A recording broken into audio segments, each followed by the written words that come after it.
What an amazing inspiration. And a few years ago, as I joined our Hope family, we went on Ark, and I heard this wonderful saying. Who's ready to hear some good news right now? Who's ready to hear some good news? Anyone else?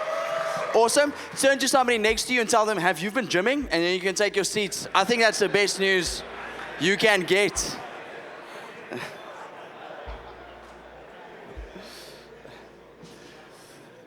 Welcome to our very first men's conference here at Hope Family. How exciting is it? What a privilege it is for me to share the word of God. Like the amount of responsibility to come and say, hey, this is what God says is crazy to me. And I really want to honor our senior pastor Paul for just entrusting Mudley and I for leading Hope Family Mossel Bay and seeing so many people coming to Christ, families after families just raising their hands saying yes to God.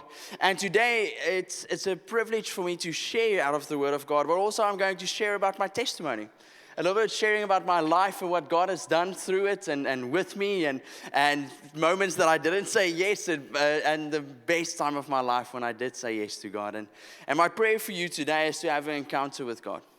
My prayer today is that you'll have an encounter with the living God. It's not the past God. It's not someone else's God. It's our living God. His name is Jesus. He's life transformation. He's everything that you need. And my prayer is that you'll not just sit here to have information, but to really ask God to speak into those areas in your life that you don't really tell anyone else. To come speak into those areas in your life where you feel unworthy. Come speak in those areas in your life where you feel miserable and like a failure. And God's saying, just reach out. And this morning is the way to say, God, I'm reaching out. So let's close our eyes and pray. God, we stand here as warriors with the King, God. As every single man, God, we're not just here by ourselves. Your Spirit is with us and we can stand like warriors.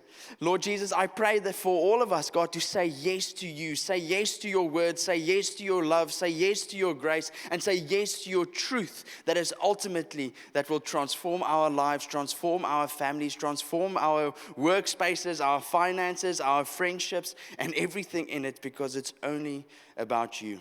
And we just want to say amen, amen. Today's title, if you're taking notes, I believe note takers are history makers. I got that from Pastor Dion also in my first year when I joined, and I love that saying because note taking transformed my life personally. And so today's title is From the Son's Perspective. Like I said, it's a bit about my testimony, but obviously we have the most ultimate son that follows the lead of his father, and his name is Jesus. And we can only lead as men the way that we follow God and truly follow him.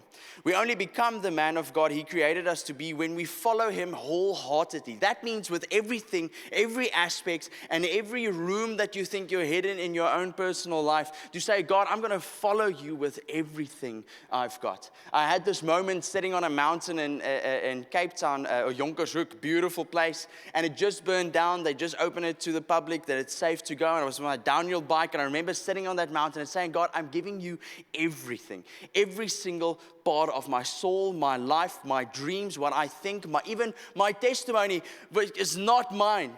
It's only yours. And I want to start reading for us at Psalm 23, which I love. It's David, the King David, showing us the ultimate way to be led by our Father in heaven. So let's read it together. The Lord is my shepherd, I lack nothing. And I love what Pastor Paul said, the Lord is my Father.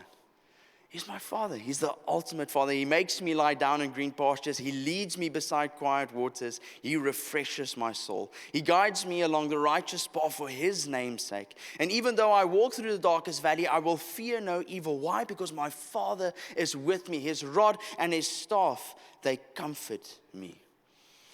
And it's so awesome that David, that writes Psalm 23, a man of God, that he is led by God. And he writes this as a king. Not as his kingdom, but knowing who is the true king of all. He leads me, he guides me, he makes me. I can follow him. He follows me. I love Psalm 23, the end that says his love and his mercy pursues me. He's not just a God that's in front. He's a God that's in front, that's on your sides. He's got your back. He's everywhere if you let him be everywhere. Some of my greatest lessons that I've learned before I go into my testimony is first is to have a heart like David. Is to truly humble myself and say, God, I want to do introspection the way David does introspection. There's one moment in the Bible that I love that David writes. He goes off on his enemies and say, God, you need to destroy him. And then he ends off with these simple words saying, God, but what about me? What do I need to fix and look at and change and follow in your glory? And I love that. And as men, we should realize that we have the Holy Spirit when you're in Christ. So ask God today, God, I'm humbling myself in front of you. So please let me do introspection that the Holy Spirit will show me what I need to work on. Not just for myself, but for others, so others may live, so that I can shine His light and be a man of God. And the other thing that I've learned in my story that God has been walking with me throughout my life is to have a heart of Joseph. Even though Joseph went through horrible things, and it's things that not of his choosing, at the end of his life, at Genesis 50 verse 10, he writes, he says, you intend to harm me, this world, this life, maybe other people's choices, his brothers. And then he says, but God intended it for good to accomplish what is being done, the saving of many lives. I don't know your story, but maybe today God is saying, hey, step out and follow me because I can use your story for good of the saving of others. Because our lives is not our own. It's all about God. And today I want you to realize I do not believe that God wanted the bad things to happen to me. I do not believe He wanted to force those things that I'm going to tell you right now so that today I can stand here and show you His glory. But what I do believe, even though maybe some of other people's free will, even my own choices had consequences. Anyone else? Is that just me? A lot of consequences. I had a decision to make, and I chose Jesus, and I gave my life to Him. And because of that, that changed my perspective, my outlook, the way that I love people, the way that I love myself, the way that I want to lead, and to be the father that I'm going to be the husband that I am. And I want to grow in God, not because of me, but because of the transformational truth that is God. Amen? So, to do introspection, you need to see where you come from, who you are today, and where you're going. And I want to be a man of God that is led by God. So I was born in 1995. I'm still a spring chicken, and it is baie lekker. And here's some memories that I would love to share with you. So in 1995, my parents had this crazy news that they're having a lot lammetjies. 13 years after my sister, about 10 years after my brother. Their family was already a little bit in chaos, and here I pop out, a pensioenvretertjie. And all of a sudden, they was just like, cool, we need to hold on. And it's just like, it felt like what we call bad luck after bad luck. The world is just tackling them. And all of a sudden, the doctors come to my mom a few months later and tell her, hey, you need to do an abortion. It's going to be better for you and for the baby, because there was just so many complications. Luckily, my mom heard the Holy Spirit, and her words were directly was, you won't take him, God will come fetch him. And she's a powerful woman of God, but it didn't stop there. I was born, and then they would tell her that I would maybe walk, but I would never do sports. And today I'm very proud to say that throughout a big portion of my life, I've jumped off rooftops and doing backflips and tricks like Chezzy wants me to really do right now. Now.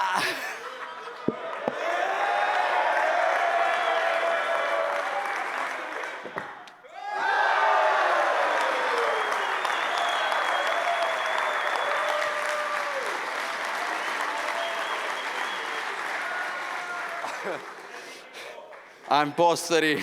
No, I'm joking. And that's God. This intended, what doctors might say, here I am today doing crazy things like that at men's. And I love it. What intended with harm, God used for His good.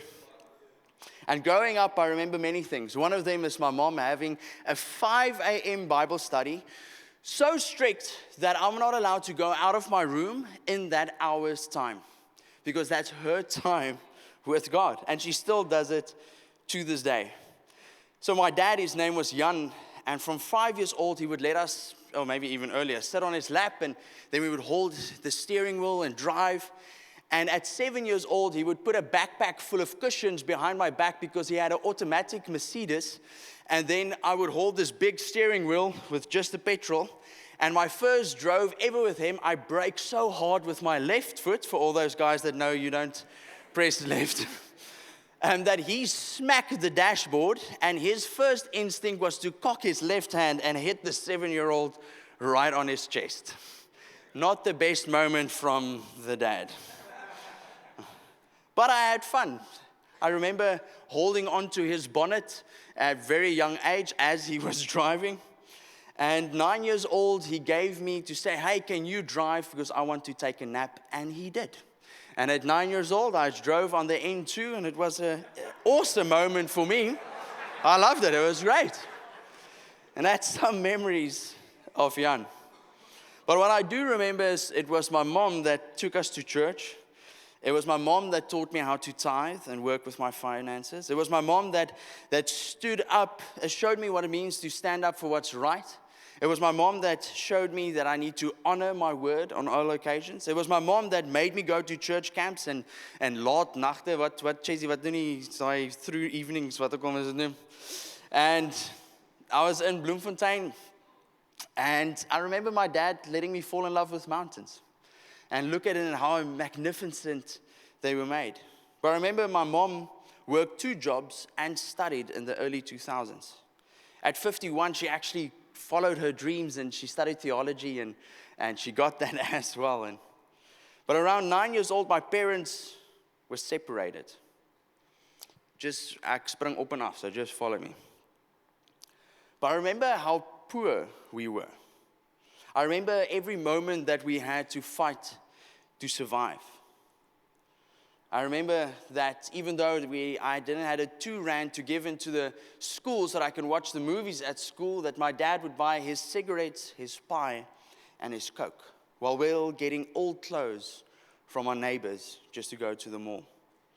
I remember when tensions were really high that he never drank, which was a positive, but I would remember moments that he would beat us physically.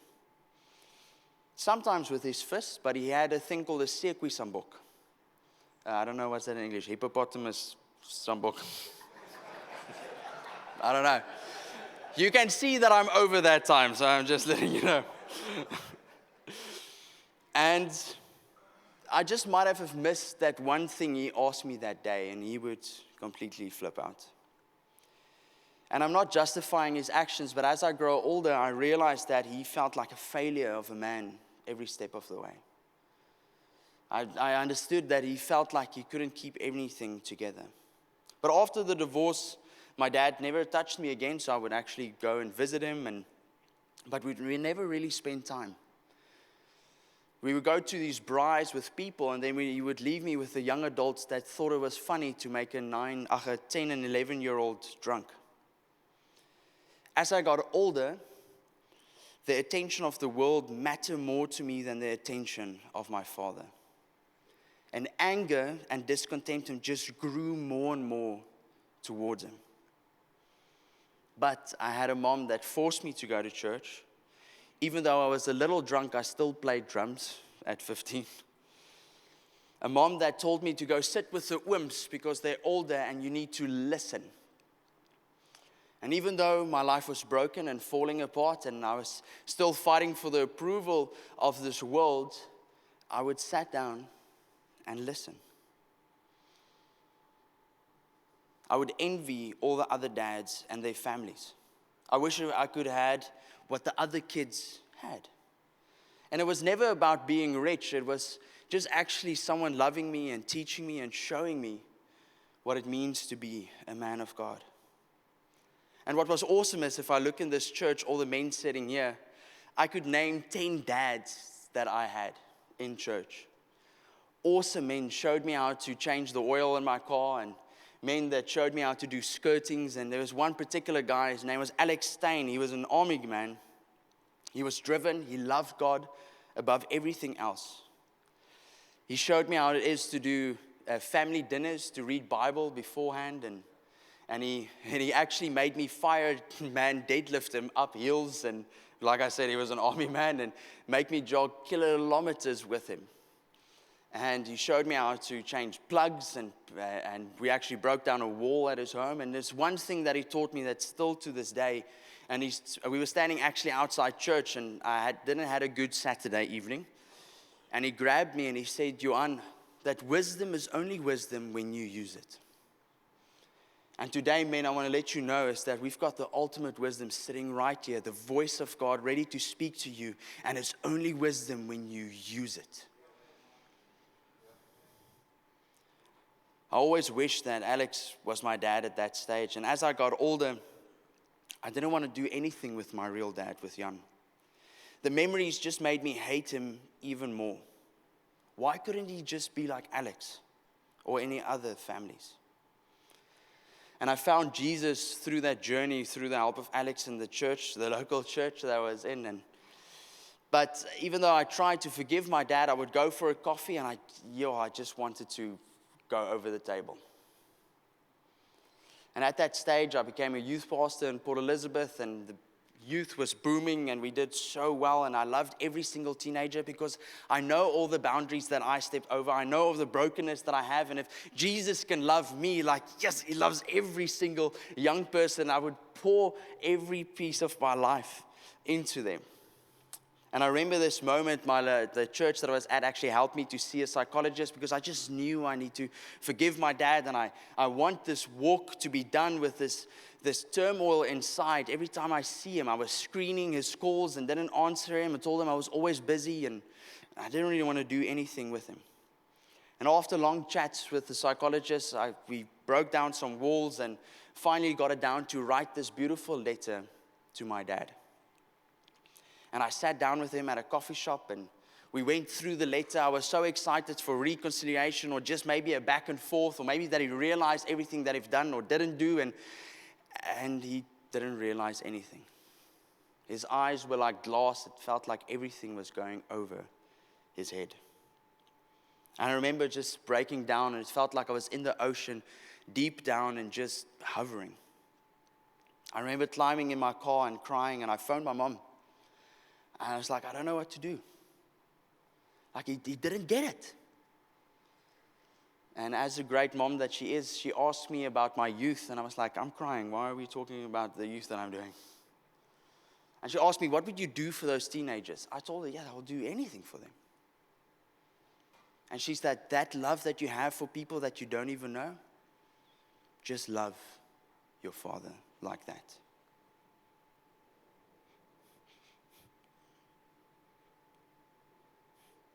And the biggest lesson that I've learned was God was so gracious to me every single step of the way. He loved me through my brokenness, every wrong thing that I did. And I was like, wow, if God can forgive me and love me, I need to love him.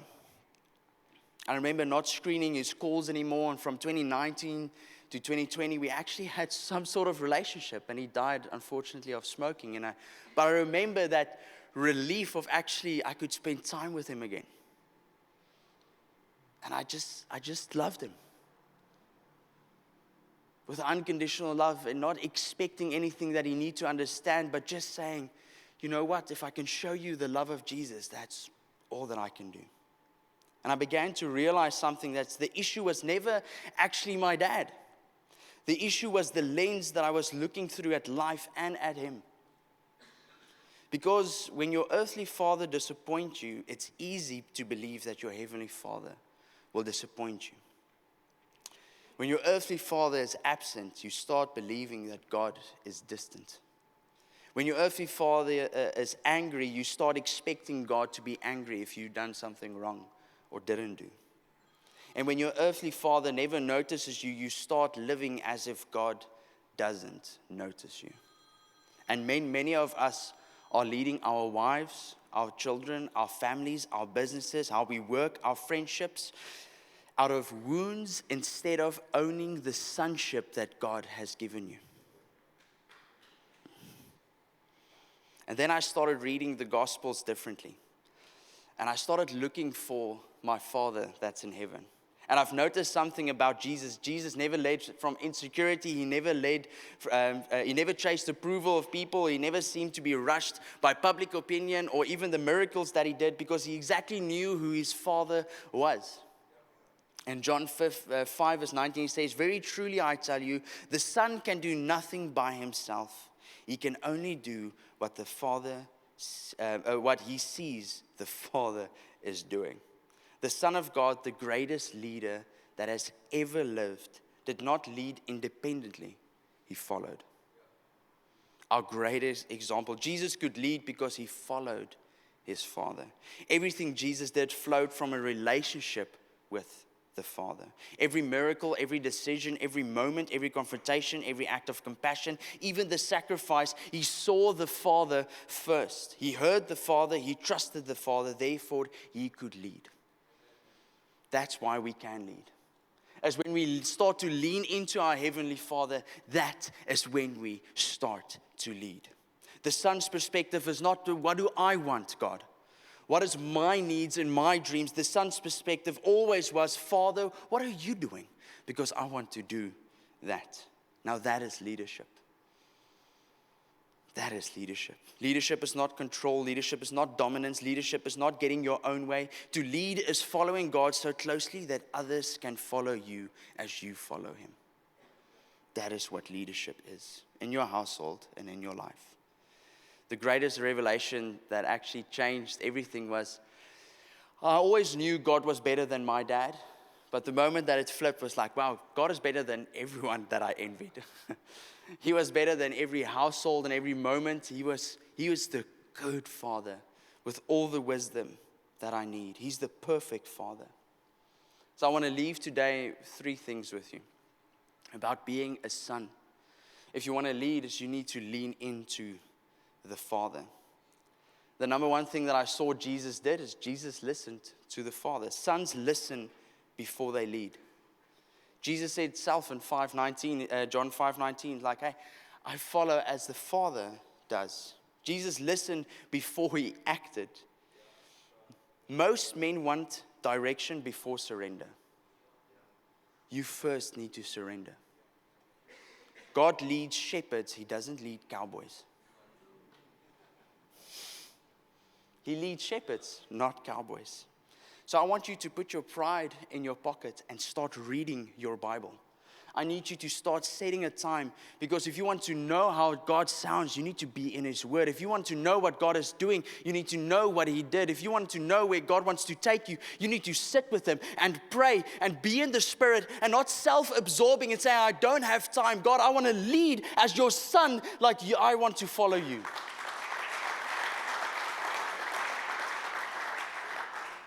Number 2 is sons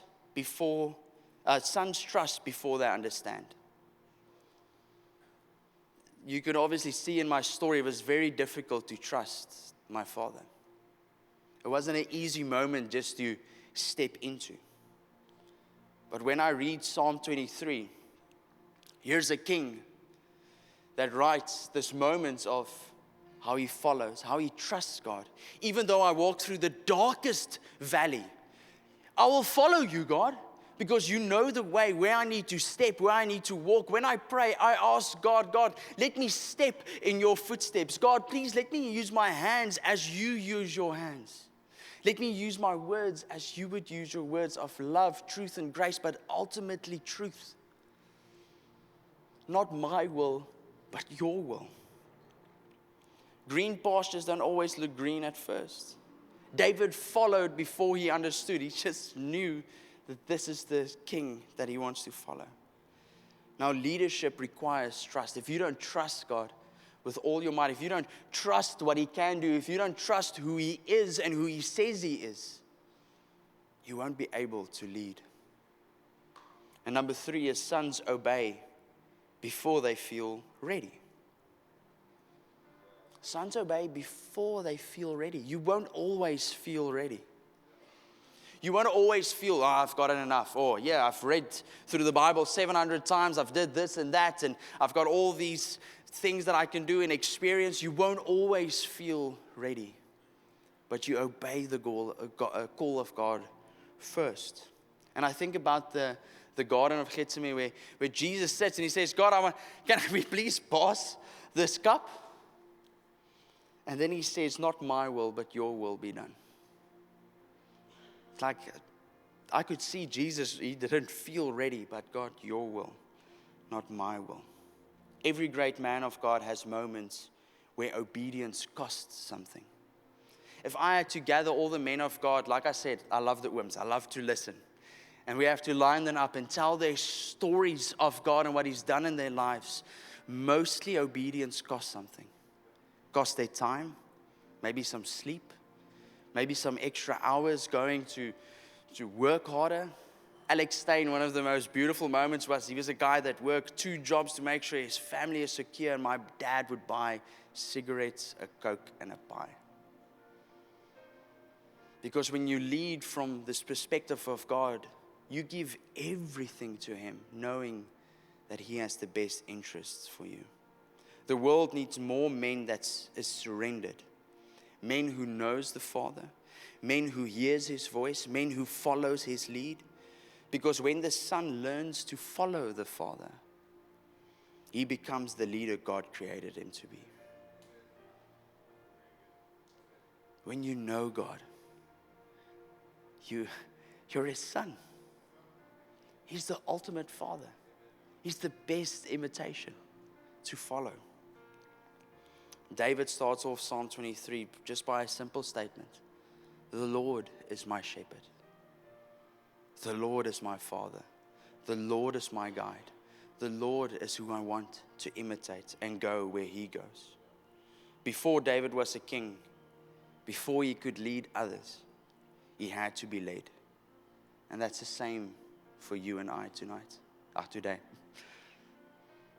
So let's close our eyes and pray and ask God to surrender and to live as a son to follow our true Father in heaven. God, thank you so much. Doesn't matter what stage in life that we are currently. God, there's always this sonship that we can step into, God. Knowing that you are the ultimate Father that loves us, that will give us truth, that will guide us and lead us. And Lord Jesus, I just pray that we will start saying yes. As men of God, saying yes to you. Yes, that you can lead us. Yes, so that you can guide us. Yes, that we can follow you even through the darkest valleys. Yes, that we can sit with a table even in the midst of our enemies, knowing and trusting that you will provide in those moments. And yes, that your love and your mercy runs after us until the end of our days. God, I pray for anyone here, sitting here, every single man, God, that's maybe in their life, God, is sitting with unforgiveness. That's sitting with that hurt and that sorrow, but that's how my parents did it, or that's how my dad did it. That they will release it onto you, God, and know that Romans 12 says we don't conform, God, we are renewed. Our minds are renewed by you, your word, and your love. So God, I pray for every single man sitting here, God, including me, that our minds would be renewed more and more into your image and likeness. God, you created us in your likeness. So let's start shining it in Jesus' name. And all of us say, Amen. Amen. Amen.